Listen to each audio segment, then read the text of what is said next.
The taxi driver helped me with my small suitcase, concern etched in his weathered face. "Are you sure you'll be all right, ma'am? I can wait until someone comes to help you inside." I forced a smile, clutching my chest where the surgical tape still pulled at my skin. "I'll be fine. My son and his wife are waiting for me." That was a lie. No one was waiting. No one had visited me during my week at the hospital either. The cardiac episode had come suddenly, crushing pain radiating down my arm as I watered the garden. I'd barely managed to call 911 before collapsing. The house looked different somehow. The curtains were drawn, and Thomas's expensive SUV sat in the driveway next to Elaine's sleek sedan. My rosebushes, which I'd tended for 15 years, had been trimmed back severely, almost to the ground. They wouldn't bloom again for 2 seasons. I fumbled with my keys, hands trembling not from weakness but from an inexplicable anxiety. This was my home, the house Herbert and I had purchased 40 years ago, where we'd raised Thomas, where Herbert had taken his last breath 7 years earlier. Yet something felt wrong. When I pushed open the door, the familiar scent of home was masked by something chemical and artificial. Pine-scented cleaner. Elaine hated the lavender products I'd always used. "Thomas? Elaine? I'm home," I called out, my voice echoing through the unusually quiet house. No answer. I wheeled my suitcase into the entryway and made my way to the kitchen for a glass of water, my medication schedule requiring strict adherence. That's when I saw it. A yellow sticky note on the refrigerator in Elaine's perfect handwriting. "Cleaned out your room, it's now storage. Sleep on the couch. Dinner in fridge." I read it 3 times, certain I'd misunderstood. My room? Storage? The couch? I abandoned my water and hurried as fast as my weakened state would allow, down the hallway to my bedroom, the master bedroom that Herbert and I had shared for decades. The door, which I'd always kept closed, stood wide open. The breath left my body. My beautiful cherrywood bed was gone. So was my antique vanity, the reading chair where I'd spent countless evenings, the quilts my mother had made. Instead, cardboard boxes were stacked against the walls. Exercise equipment I'd never seen before dominated one corner. Plastic storage bins filled with Christmas decorations lined another wall. My private sanctuary had been transformed into a glorified closet. I leaned against the doorframe, legs threatening to give way. A crushing sensation, not unlike my cardiac episode, squeezed my chest. But this wasn't a physical pain. This was something deeper. I made my way to the living room and sank onto the leather sofa. Apparently my new bed. On the coffee table sat framed family photos I didn't recognize. Thomas and Elaine on their recent cruise to the Bahamas. Their son Jacob in his football uniform. Elaine's parents at their anniversary celebration. None with me. The sound of a car door slamming yanked me from my stupor. Voices approached.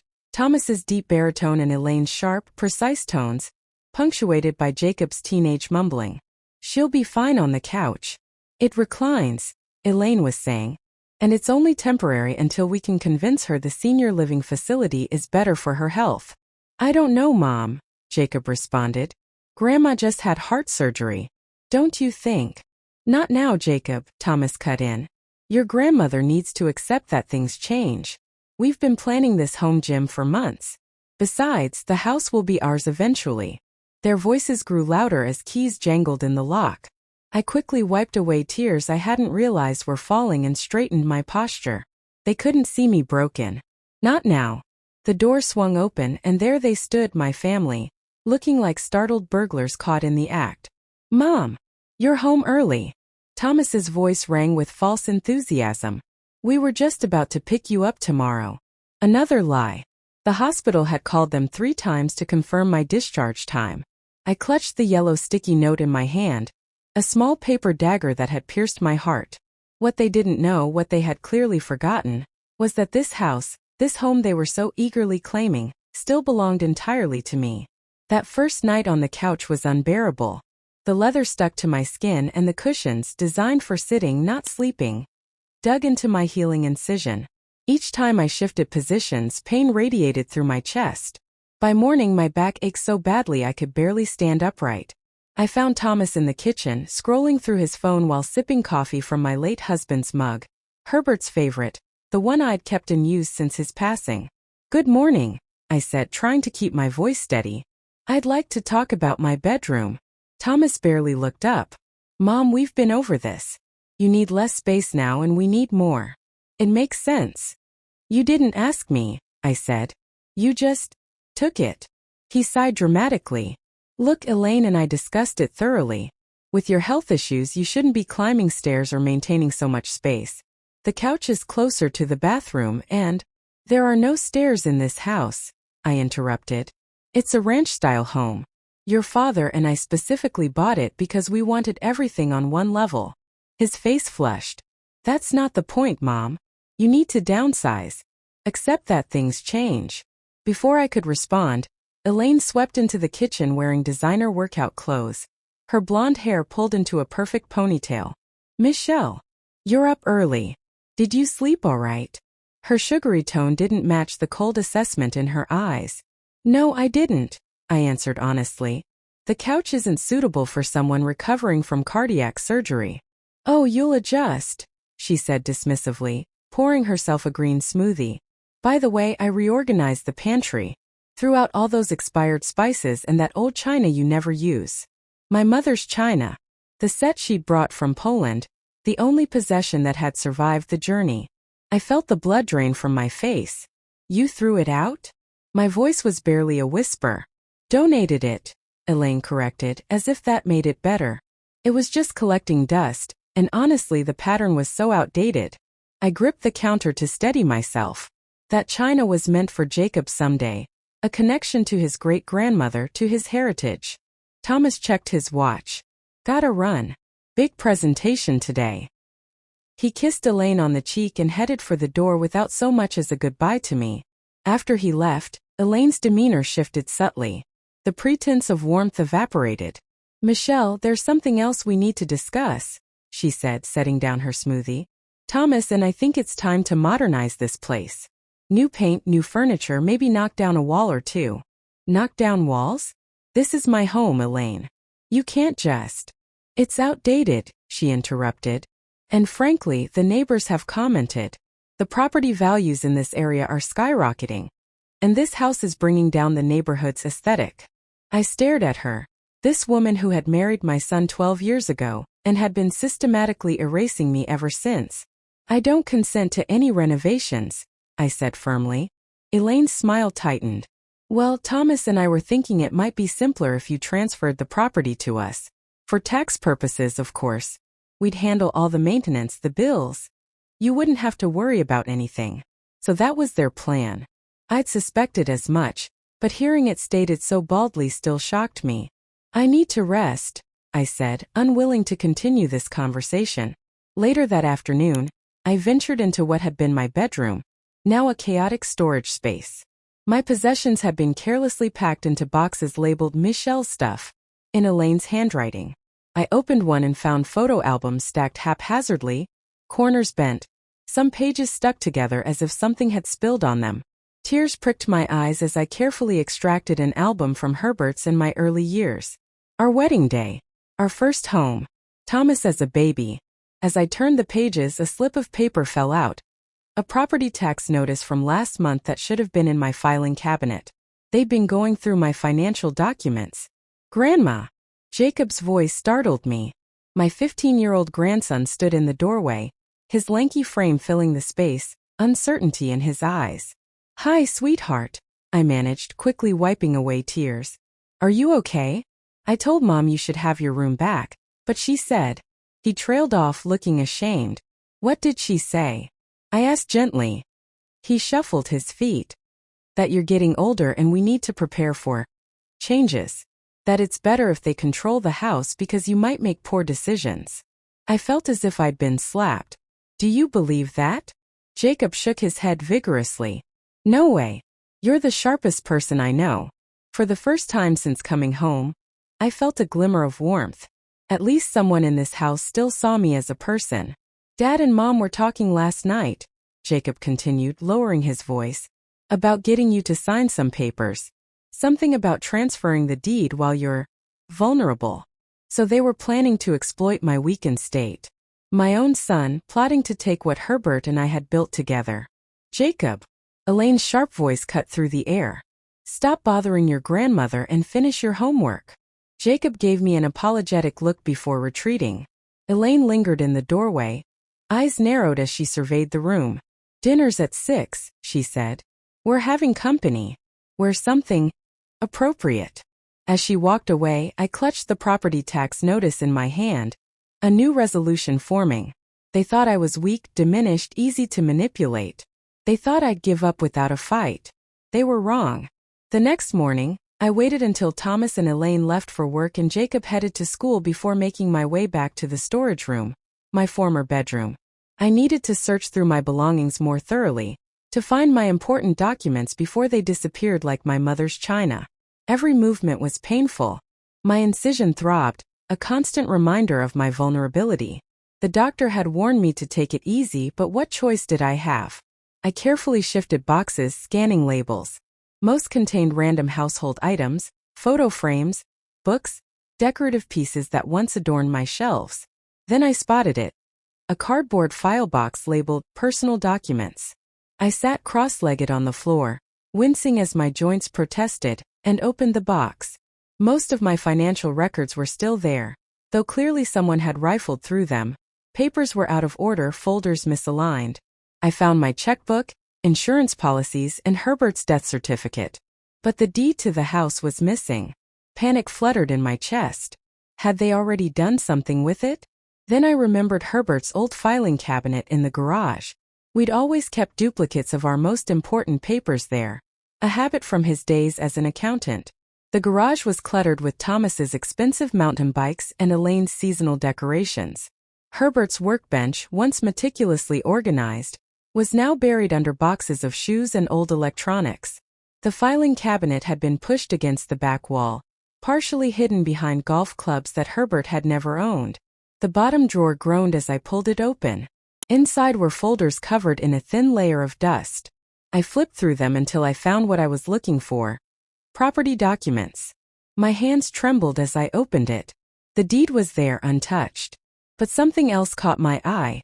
An envelope addressed to me in Herbert's handwriting with, "To be opened in case of emergency," written across the front. I'd never seen it before. With shaking fingers, I broke the seal and unfolded the letter inside. My dearest Michelle. It began in Herbert's careful script. If you're reading this, something has happened that's made you question the safety of our home. I've always worried that Thomas doesn't appreciate what we've built together. He's too much like my brother Edward, always expecting things to be handed to him. Tears blurred my vision as Herbert's voice seemed to fill the garage. I've arranged things to protect you. The house is solely in your name, despite what Thomas may believe. I've also set up a small trust with Johnson and Fielding. Martin Johnson has instructions to assist you if needed. His number is at the bottom of this letter. I pressed the paper to my chest, feeling as if Herbert were embracing me from beyond. He'd known.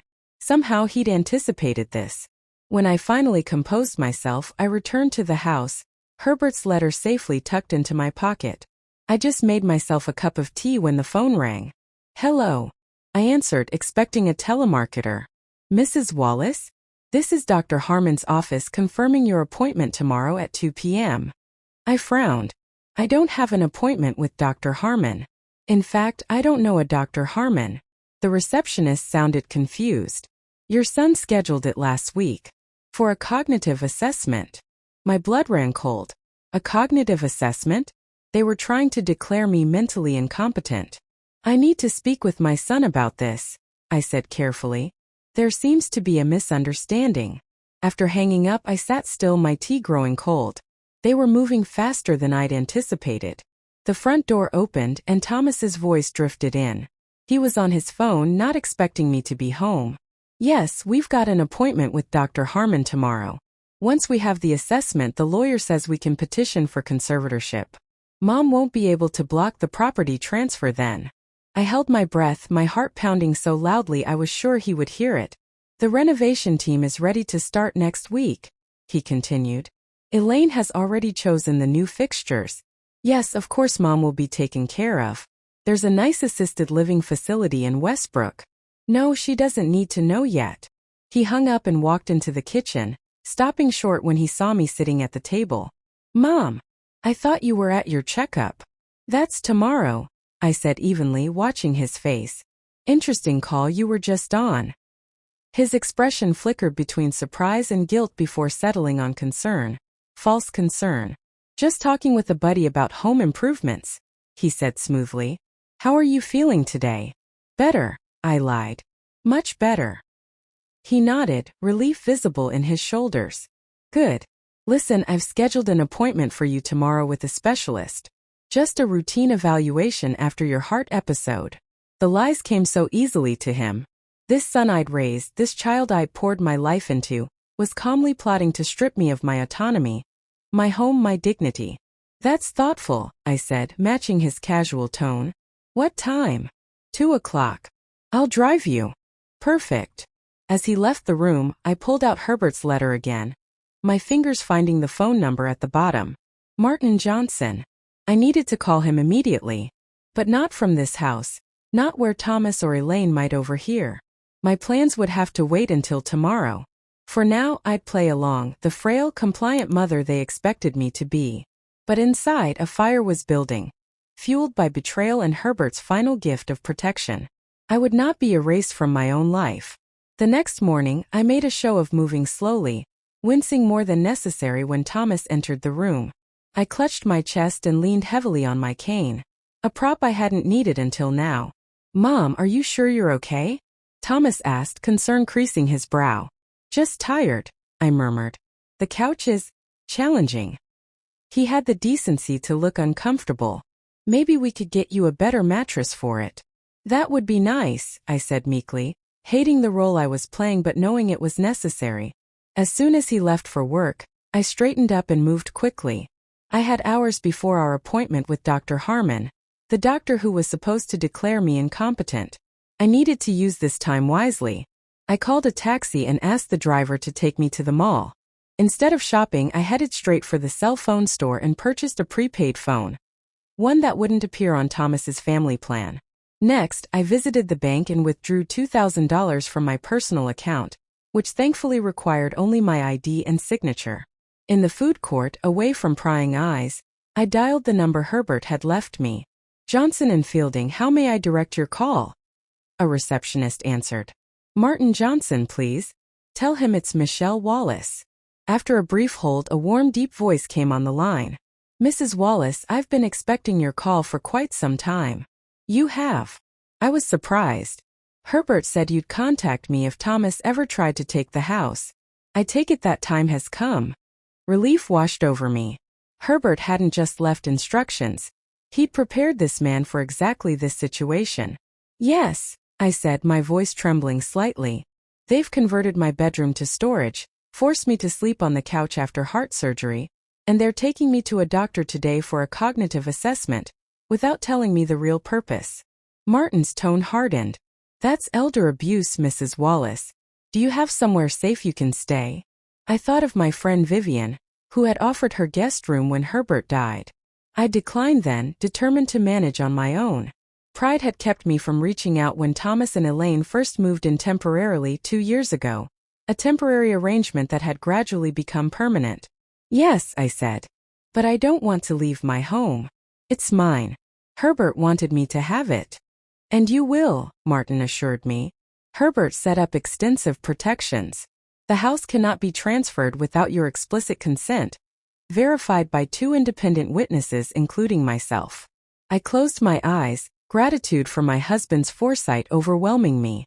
Can you come to my office tomorrow? We need to document what's happening and prepare countermeasures.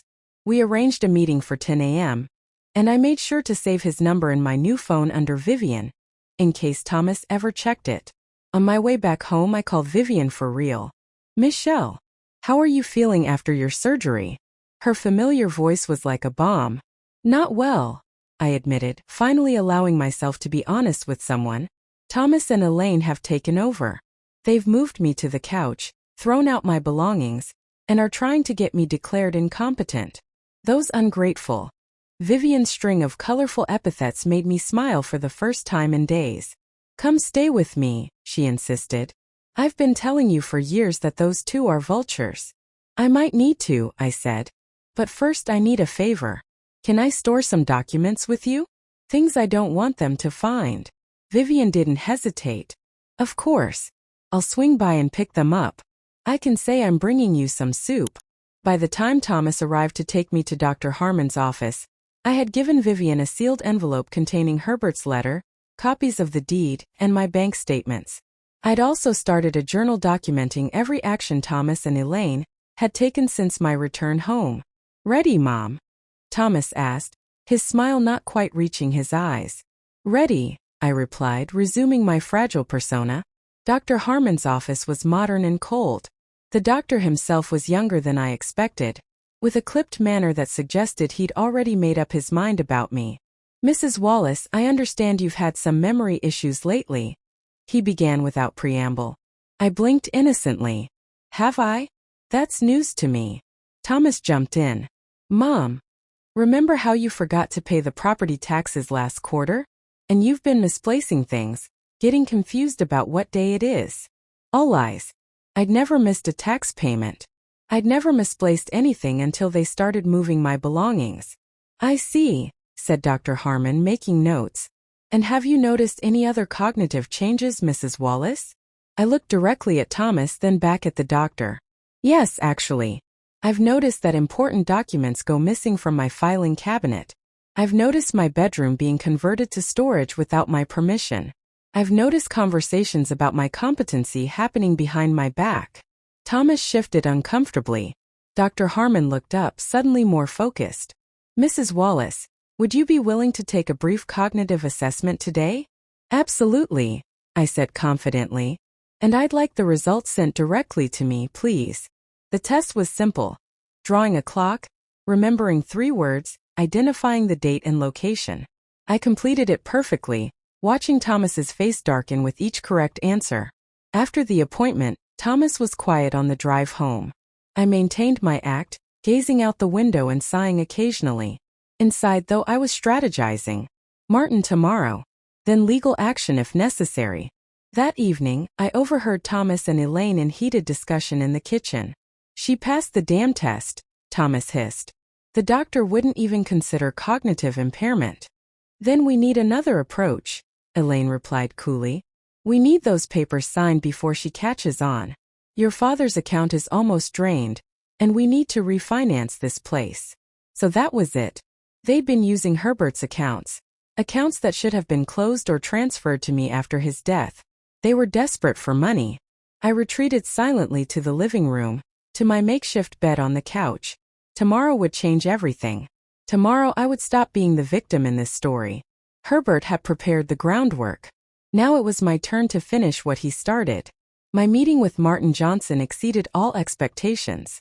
In his wood-paneled office, surrounded by law books and the scent of old leather, I felt a strength I hadn't experienced since before Herbert's passing. Your husband was very thorough, Martin said, sliding documents across his polished desk. Not only is the house solely in your name, but he established a trust that activates if anyone attempts to transfer the property without proper authorization. I studied Herbert's neat signature at the bottom of each page. Even in death, he was protecting me. What happens now? I asked, my voice steadier than it had been in weeks. That depends on how you want to handle this, Martin replied, leaning back in his chair. We could take immediate legal action against Thomas and Elaine for elder abuse and attempted fraud. Or we could be more strategic. A smile, the first genuine one in ages, spread across my face. I've always appreciated strategy. When I returned home that afternoon, Thomas was waiting, pacing the living room with barely contained agitation. Where have you been? He demanded. I came home for lunch and you were gone. No, nothing. I had coffee with Vivian, I said, the lie coming easily. I needed some fresh air. He ran a hand through his hair. You should have told someone. We were worried. Were you? I asked mildly, setting down my purse. I'm sorry to have concerned you. His eyes narrowed slightly, sensing something different in my demeanor. Mom, we need to talk. I've invited Charlotte over for dinner on Friday. Charlotte, my sister. We drifted apart after Herbert died. Her husband never liked mine, and the feeling had been mutual. We exchanged Christmas cards and occasional phone calls, but little else. Why? I asked. Family business, Thomas said vaguely. She should be involved in discussions about your future. I nodded, understanding perfectly. They wanted Charlotte on their side when they pressured me to sign over the house. Safety in numbers. Lovely, I said. It's been too long since I've seen her. Friday evening arrived with a flurry of activity. Elaine prepared an elaborate meal, far more sophisticated than our usual dinners. Thomas polished the silver that normally sat forgotten in the cabinet. Jacob was instructed to wear a button-down shirt, though no one explained why. Charlotte arrived at 6, looking elegant as always in her tailored pantsuit, silver hair styled in a sleek bob. She embraced me warmly, whispering in my ear, "You look thin. Are they feeding you?"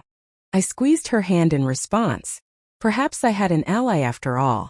Dinner progressed with forced pleasantries. Thomas discussed market trends. Elaine bragged about her garden club presidency. Charlotte shared news of her grandchildren's accomplishments. I remained largely silent, observing. As Elaine served coffee and dessert, Thomas cleared his throat dramatically. "So, Charlotte, we wanted to discuss Mom's living situation with you present," he began, his tone suggesting this was a carefully rehearsed speech. "Oh." Charlotte set down her coffee cup, one eyebrow raised. "As you know, Mom's health has become a concern," Thomas continued. "The heart episode was a wake-up call for all of us. We've been discussing how to ensure her comfort and security moving forward."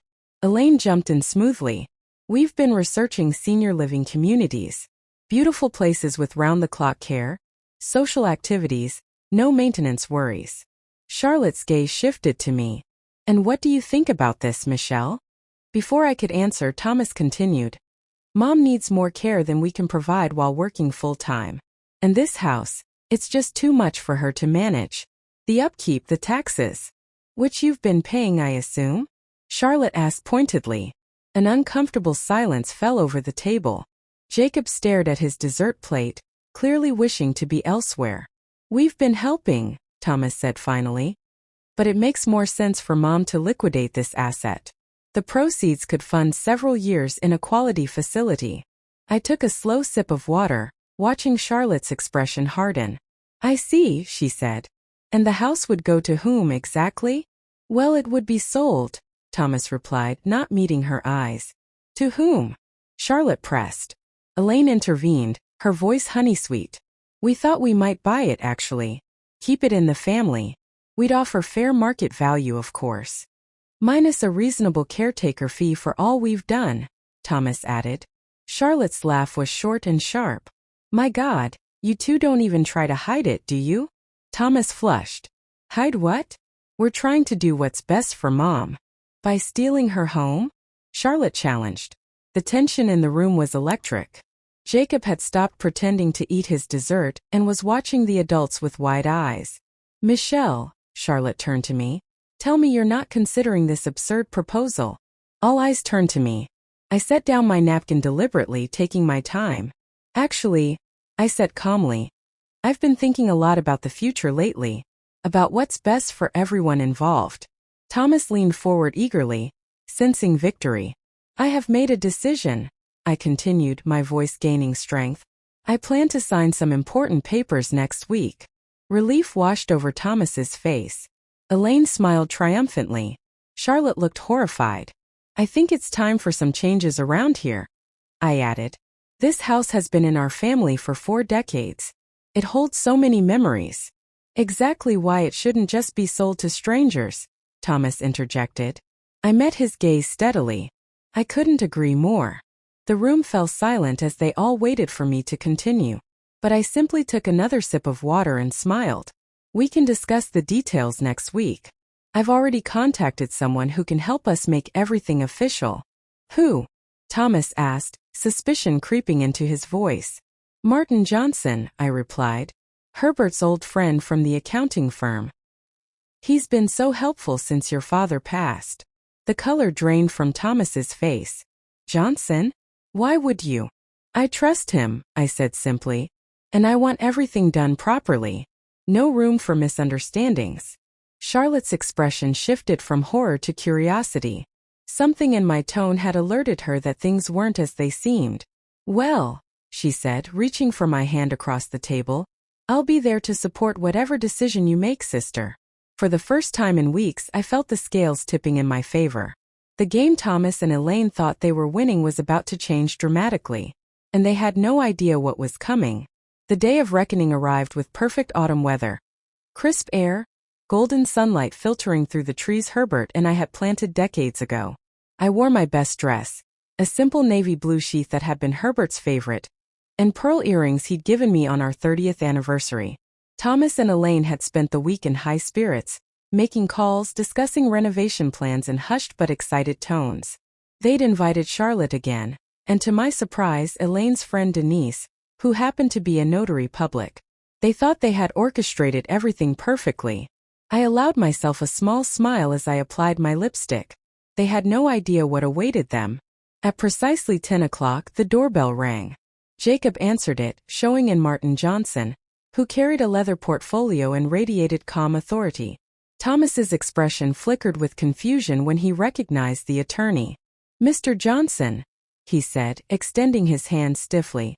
"I didn't realize you were joining us today." "Your mother requested my presence," Martin replied coolly. "As executor of your father's estate, I have a responsibility to ensure his wishes are honored." Before Thomas could respond, the doorbell rang again. This time it was Charlotte, accompanied by a younger man in a crisp suit. "This is David Chun," Charlotte introduced him. "My attorney." Elaine's carefully composed smile faltered. "An attorney? That seems unnecessary for a family matter." "Precisely because it's a family matter," Charlotte replied pointedly. The final arrival was a distinguished older gentleman with silver-rimmed glasses and a kind face. I greeted him warmly. "Everyone, this is Judge Robert Freeman. He's a dear friend of Herbert's and mine." Thomas's face had gone pale. "Mom, what is all this?" I gestured toward the living room, where chairs had been arranged in a semicircle. "Let's all sit down. We have important business to discuss." Once everyone was seated, Martin opened his portfolio and removed a document. "Before we begin," he said, "I'd like to clarify something. The property at 1542 Maple Lane is solely owned by Michelle Wallace. It was transferred to her name exclusively following Herbert Wallace's explicit instructions upon his death. Additionally, Herbert established a living trust with specific conditions regarding this property." Thomas leaned forward. "What conditions?" "That's confidential," Martin replied. "But I can tell you they were designed to protect Mrs. Wallace's interests." Elaine's voice was tight when she spoke. "We're just trying to help Michelle. This house is too much for her to manage." "Is it?" Judge Freeman asked mildly. "She seems quite capable to me." "She had heart surgery," Thomas insisted. "She needs care supervision." "Minor surgery," I corrected. "A stent placement. My doctor has cleared me for normal activities with reasonable caution." Thomas shot me a look of betrayal. I'd been playing the frail mother role so convincingly that my sudden clarity caught him off guard. "Mrs. Wallace has asked me to prepare some documents," Martin continued, impervious to the tension. "Not the ones you were expecting, I imagine." He slid papers across the coffee table toward Thomas and Elaine. "What's this?" Thomas demanded, scanning the first page. "A formal lease agreement," I answered calmly. "If you and Elaine wish to continue living in my home, you'll need to sign it. It outlines acceptable behaviors, space allocations, and a monthly rental fee." Elaine's face flushed crimson. "Rental fee? We're your family. Family doesn't convert someone's bedroom to storage without permission," Charlotte interjected. "Family doesn't plot to seize assets while someone is recovering from surgery." "This is ridiculous," Thomas sputtered. "We've been taking care of you." "Have you?" I asked quietly. "By forcing me to sleep on the couch? By throwing out my belongings?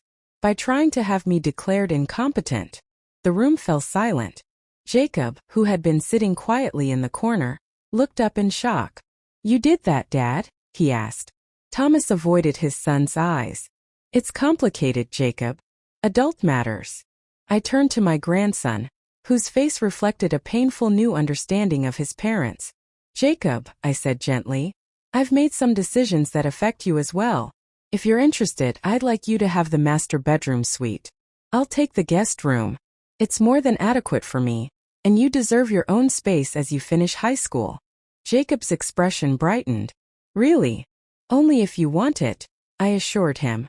I do, he said quickly, then glanced nervously at his parents. Elaine stood abruptly. This is absurd. Thomas, we don't have to listen to this. Actually, you do, Martin intervened. Unless you prefer to find new accommodations immediately. Mrs. Wallace is prepared to file formal eviction proceedings if necessary. The shock on their faces would have been comical under different circumstances. You're kicking us out? Thomas asked incredulously. Your own son. I'm setting boundaries, I corrected him. Something I should have done long ago. You have two choices. Sign the lease agreement and abide by its terms, or find somewhere else to live. You have 2 weeks to decide. And if we refuse? Elaine challenged. Judge Freeman spoke up. Then you'd be trespassing in Mrs. Wallace's home, and I'd be obligated to enforce the law. Thomas looked around the room, suddenly realizing he was outmaneuvered. His face hardened as he turned to me. After everything we've done for you, he said bitterly. No, Thomas, I replied, my voice firm but not unkind. After everything I've done for you. This ends now.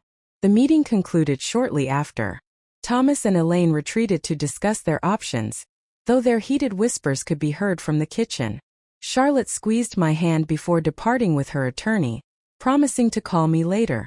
Martin and Judge Freeman stayed just long enough to ensure everything was settled. As the house quieted, Jacob approached me hesitantly. Grandma, he said, I didn't know what they were doing to you. I should have said something sooner. I embraced him, this thoughtful young man who somehow had grown a conscience despite his parents' example. You did say something, I reminded him. You were honest with me when I needed it most. That evening I moved my few possessions into the guest room, giving Jacob time to settle into the master suite. Thomas and Elaine remained behind closed doors, likely plotting their next move. But as I sat on the edge of my new bed, a real bed, not a couch, I felt no anxiety about whatever schemes they might devise. Herbert had protected me from beyond, and I had finally found the strength to protect myself. The house I had built with love would remain mine.